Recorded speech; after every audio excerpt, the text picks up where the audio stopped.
Alright, you primitive screwheads, listen up. As a self-proclaimed horror fan, Sam Raimi's Evil Dead series is one of my favorite horror movie series of all time. However, I'm more of a fan of Evil Dead 2 over the original, namely due to the, prolonged tree scene and the bigger budget. An Army of Darkness is a personal favorite of mine despite its aim to be more comedic because of its goofy charm and great action hero one-liners. The remake was decent, the television show Ash vs. Evil Dead was cancelled way too soon and was awesome for how it expanded the lore, and the multiple comic series have shown how popular this simple idea of an evil force summoned from a Lovecraftian book and the people that try to stop it still endures today. I'm cautiously optimistic of the new sequel, Evil Dead Rise, but wait, what was my point? Oh, right. Though the newest release, Evil Dead the game, makes it seem like it's the first of its kind, it isn't. I remember playing a few Evil Dead related games throughout my life, namely Hail to the King on PS1, which I thought was good as a kid and realized later was not so good. And Regeneration on PS2 in college, which I actually enjoyed even though it played fast and loose with the continuity, well, more than normal. The series doesn't have much of a perfect continuity anyway. However, seeing that this new game was a multiplayer co-op game featuring plenty of Deadite slaughter and fan-favorite characters, especially, of course, Bruce Campbell returning yet again as the wisecracking oaf yet indelible badass Ash Williams, I had to get it. And what were my first impressions of it?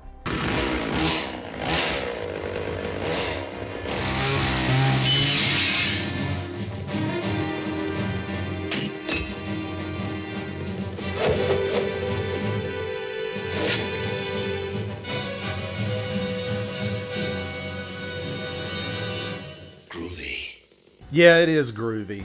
Look, I know it's a cliche at this point to use this clip, but I'm a cliche, you're a cliche, we're all cliches. Anyway, before I dive into quick impressions and review of my first few hours with the game, like and subscribe if you end up enjoying this video and follow me on Twitter. Yo, she-bitch.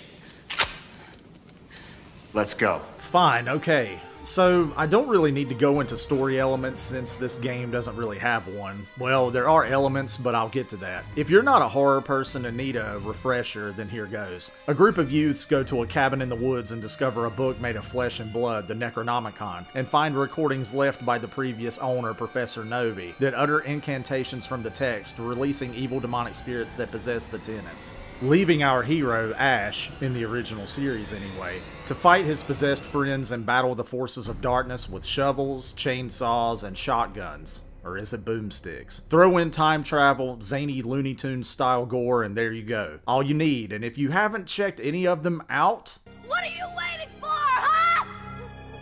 What are you waiting for? So, the footage I recorded here is where I tested a few of the modes the game had at launch, and my explanations of the components may be a bit complicated, but go with me here. First, I tackled the two tutorial modes, which I recommend that all of you playing for the first time do. It'll help ease you in as they'll not only teach you the controls, but also every mechanic you need to learn to be successful. I tried the Survivor tutorial first, which sees you choosing from a number of human characters across the Evil Dead media in the Ash Williams timeline, including versions of Ash from each of the 3 movies. Of course I picked Army of Darkness Ash, you dunce. The characters to choose from belong to one of 4 different classes: Leader, Warrior, Hunter, and Support, and each has their own strengths, weaknesses, buffs, and special moves. After completing this, I did the Kandarian Demon tutorial, which allows you to play as the literal Evil Dead, complete with Sam Raimi-esque camera movements, and this too has characters to use, ranging from iconic characters Bad Ash to Henrietta. No, God! No, God, please, no! No! No! No! And classes such as Warlord, Puppeteer, and Necromancer. Playing as the demon is more strategic, allowing you to set traps, possess deadites that you spawn along with players and inanimate objects, and spawn powerful boss characters to combat the human threat. And for both the survivors and demons, as you level up, you can upgrade a multitude of different buffs and skills to make yourself stronger with skill points earned primarily by spending spirit points. Phew. Okay, so now that I've explained those basics, the rest should be easier to follow. Maybe. Next, I tried the mission mode, which apparently consists of single-player scenarios that match sequences from the movies and show, and completing them earns you unlockable characters and collectible audio recordings from mainstay character Professor Novi. I only played the first, which followed Ash destroying his ex-girlfriend Linda's severed head, an iconic scene from Evil Dead 2, and it saw Ash having to travel to various points over a map to gather tools to do so. I didn't do so well at first. But when I tried again, while it was a slog somewhat, I was successful and unlocked Ash vs. Evil Dead Ash. You know, salt and pepper Ash. Finally, I tried the apparent bread and butter of the game, 4 survivors versus 1 demon matches. I didn't go into detail about how this works with the tutorials, but I will now. So, each match goes like this. The survivors have to band together and do the following tasks in order. Gather 3 pieces of a map. Find the missing pages of the Necronomicon. Acquire the Kandarian dagger. Banish the Dark Ones. And finally, protect the Necronomicon as it banishes evil forces. The first few steps of these are under a time limit, of course. Your character begins with no weapons and has a flashlight with limited battery power, but it can help you find hidden items like ammo. You can acquire weapons from chests that, the more rare they are, the more powerful they are, such as shotguns, blunderbusses, chainsaws, and swords for melee and aimed combat. You can find soda, affectionately called Shimp soda for the diehard fans, to replenish health and amulets to give yourself a shield against attacks. You can drive vehicles, which you'll need to do to traverse the map more quickly. You can also find bottles of what is called Pink F, which allow you to upgrade your abilities like melee attack power or stamina. For the demon, you can do the same with soul essence, basically. And you'll need to in order to be successful against your enemies. Also, for the survivors, you need to manage a fear meter, a cool little mechanic that really ups the ante. Seeing blood, being attacked by deadites and possessed items, all that raises your fear. Your fear gets too high, and the demons can possess you, turning you on your partners. The only ways I've come across to lower it are to remain with your team, which is hard to do sometimes because some players like to be pricks.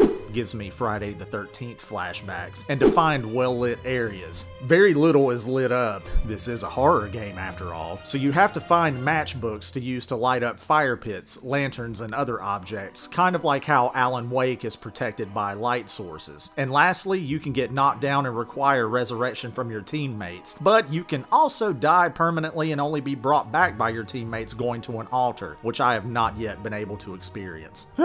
Okay, so with all of this knowledge explained, I think, how did my first match go? Like a turd in a punch bowl! Yeah, I lost. Whomever played as the demon was too strong for us, and I was the last person standing, so of course we failed. Second match I did after recording though, where I chose to cooperate with 3 human players against an AI demon. It was myself and 3 others as each of the different Ashes. We won and I got first place, believe it or not. Okay, so lastly, I do want to mention that for a multiplayer online game, this one actually looks pretty good. The character models look good, even the grotesque demons. The environments look good, especially in terms of lighting, and the blood and gore is appropriately pulpy and nasty.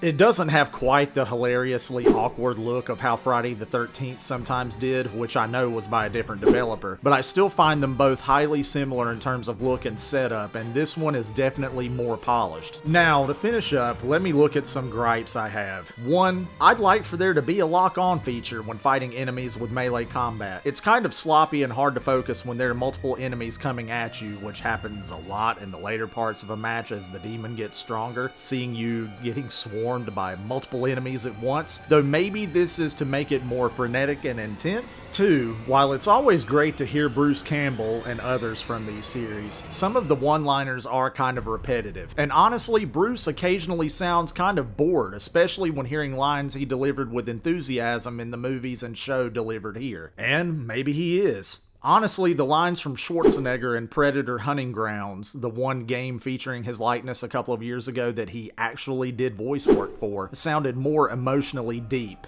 Maybe it's just me. 3rd, I wish some of the characters looked more like their respective actors, though I know for some, such as Annie Nobi, it may have been a case of not being able to afford or acquire the actor's likeness. I don't know. The young Ash characters look pretty close, but older Ash, not so much. And lastly, and this is a pretty big gripe, I wish there were some other multiplayer modes. It is a bit surprising to me that the mechanics to the game, such as its classes and upgrades, are in depth and pretty heavy as opposed to the very light offerings in the gameplay mode department. I mean, what's there has been fun, but it could do with more, which hurts the longevity of the game in my opinion. So to summarize, how did I feel about Evil Dead the game? Groovy. Obviously. Honestly, what I played of it, I enjoyed a lot. It's not perfect mechanically and lacks some polish in some areas, and its modes might be limited for some and will likely hurt its longevity, but I enjoyed the objective-based structure of it and how it essentially forces cooperation. Aside from the single-player missions, of course. You can tell the developers had a lot of love for the source material, and while I'd honestly love a great story-based game of Evil Dead, this is satisfactory. It satisfies my love for that series, and it scratches the itch I usually have for a fun horror game that doesn't stress me out too much. So, if killing demons alone with AI or friends is your thing, or you're just simply a big fan of Evil Dead like me, strap on your chainsaw hand and grab your boomstick. Anyway, that's all for me, screwheads. Later.